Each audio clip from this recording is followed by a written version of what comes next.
You want to build a massive wall of sound with just one guitar riff? You came to the right place. Let's do it.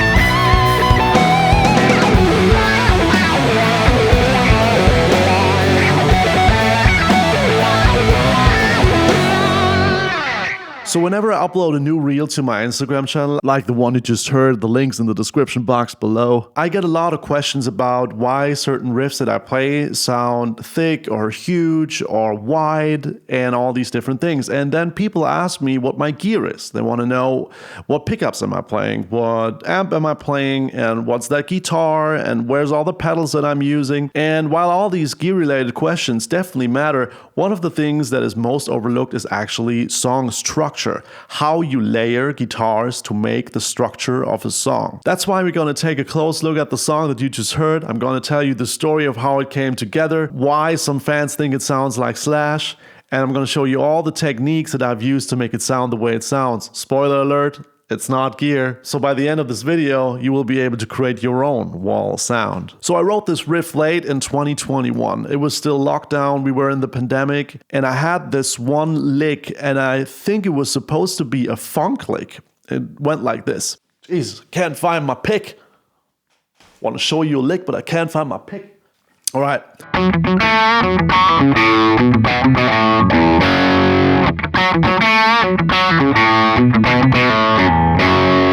So the funk riff was pretty cool, but I realized the more I played it, it's actually a rock and roll riff. So I added some distortion and it sounded like that.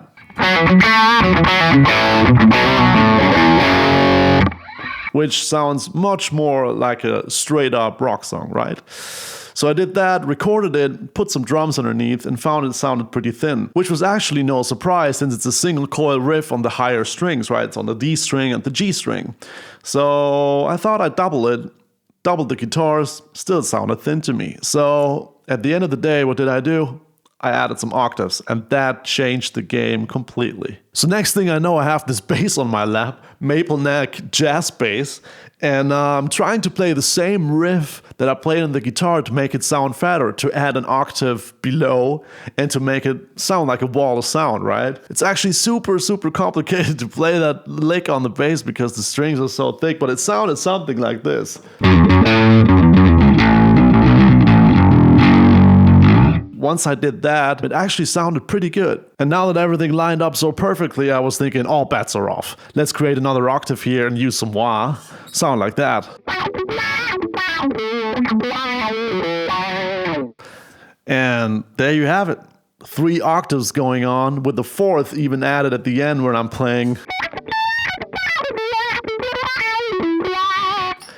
And that's the song, basically. That's the riff. That's why it's sounding like a huge wall of sound. So I recorded all that stuff, played a fast pentatonic solo over it, and posted it on Instagram. And then all the comments came flying in. This is sounding like Slash. Why is this not a Slash song? Are you sure you didn't borrow that from Slash? Is Slash your father? Is Slash your brother? Are you the son of Slash? And I could totally see where they were coming from. I was playing a Les Paul. I was using a wah-wah pedal. I was playing some British amps, or at least models of British amps.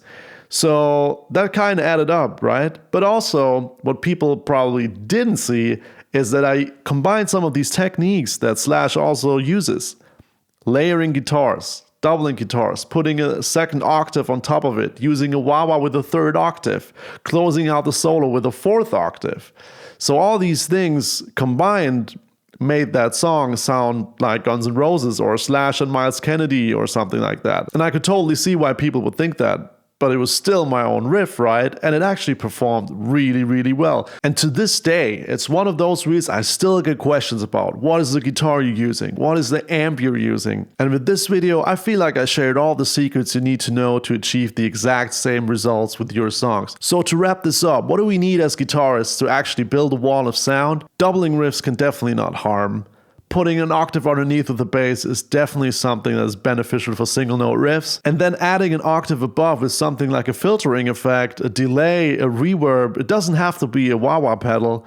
Definitely gives some shine and shimmer to a big wall of sound. So have fun experimenting with these tips. I'm Joey Jones, and I'll see you soon.